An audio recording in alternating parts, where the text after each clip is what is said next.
من حیران میشم که هنوز آدمانی هستند که گمان میکنند که همین رحمانوف اگر رود در تاجیکستان جنگ میشود.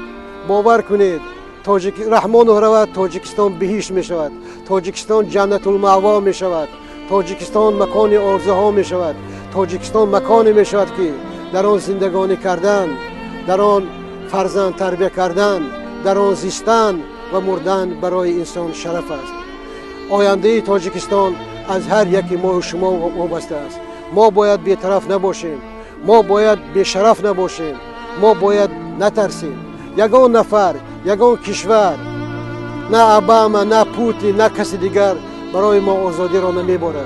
آزادی را ما، خلق تاجیکستان، مردم تاجیکستان، ما میتوانیم به دست بیاریم اگر ما با هم باشیم، اگر ما خود را به محلها، به ملتها تقسیم نکنیم، اگر من تاجیک شمالی و جنوبی، اگر من ازبک یا تاجیک یا ملت دیگر نگوییم و همه ما اگر خود را شهروندان تاجیکستان حساب کنیم.